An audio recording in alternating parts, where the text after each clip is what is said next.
Tari di rumah, badan dilentur, lenggok darah, berhias tiara. Ucapan dimadah, manis ditutur, salam kata, pembuka bicara. Assalamualaikum warahmatullahi wabarakatuh, salam sejahtera, dan salam nadi ilmu, amalan membaca.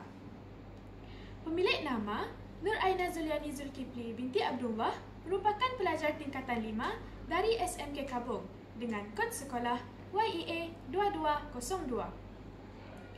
Andai patah saya Prajawali, bertongkat jua saya kemari. Bukannya ingin mencari calon suami, tetapi untuk sama-sama kita menyelami, mendalami dan memahami sebuah karya yang penuh dengan motivasi. Karya Impian Jalanan mengandungi 347 muka surat dengan 27 bab di dalamnya. Buku ini mengisahkan perjalanan kehidupan seorang budak hingusan yang menghidapi astigmatisme yang mempengaruhi proses pembelajarannya. Masalah inilah yang mempengaruhi proses pembelajarannya, namun dia tidak pernah berasa malu sehingga dia memperoleh sesuatu yang di luar jangkaan. Kategori buku ini adalah kategori fiksyen yang diterbitkan oleh Iman Publication pada tahun 2018. Dengan harga RM33 di Semenanjung Malaysia dan RM35 di Sabah dan Sarawak, anda boleh mendapatkan buku ini di kedai buku berhampiran anda ataupun anda boleh membelinya melalui laman sesawang rasmi Iman Publication. Orang dulu-dulu kata, tak kenal maka tak cinta. Maka, moleklah kiranya kita berkenalan terlebih dahulu dengan siapakah penulis di sebalik karya Impian Jalanan. Saudara Tommy Abdullah merupakan anak kelahiran Selangor. Beliau dikenali kerana penglibatannya dalam dunia seni bina, penulisan dan lukisan. Impian Jalanan merupakan karya beliau yang ketiga. Setelah saya menelusuri bab demi bab yang terdapat di dalam buku ini, saya berasa amat kagum dengan kecekalan watak utama iaitu Iskandar. Dia telah berazam untuk menjadi seorang arkitek dan pelukis sejak kecil lagi. Walaupun sering dibuli dan diejek dengan gelaran Atuk Iskandar kerana memakai cermin mata yang tebal, dia tidak pernah berasa malu, malah sentiasa berusaha demi menggapai kejayaannya.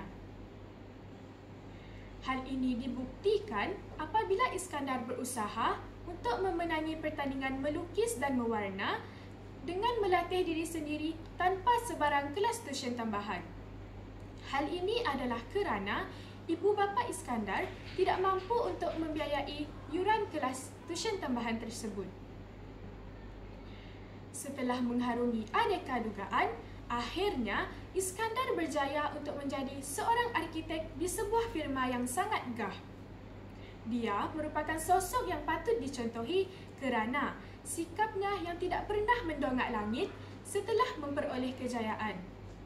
Dia sering bersedekah kepada golongan gelandangan tanpa menunjukkan diri di hadapan mereka.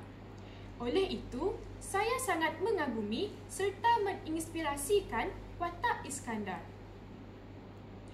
Bagi saya, penulis berjaya untuk menyuntik semangat dalam diri pembaca termasuk saya sendiri untuk tidak pernah berputus asa serta menanam prinsip gagal sekali bukan bermakna gagal selamanya.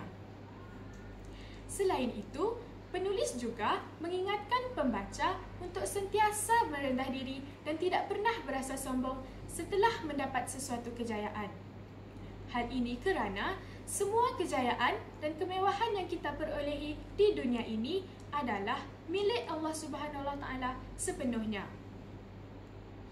Dengan 1001 muslihat, kepada mereka yang sedang mencari buku yang menginspirasikan serta memotivasikan, maka saya hadirkan dengan satu cadangan karya Impian Jalanan. Impian Jalanan menemani kehidupan anda sepanjang hari. Sekian, wabillahi taufik wal hidayah. Assalamualaikum warahmatullahi wabarakatuh.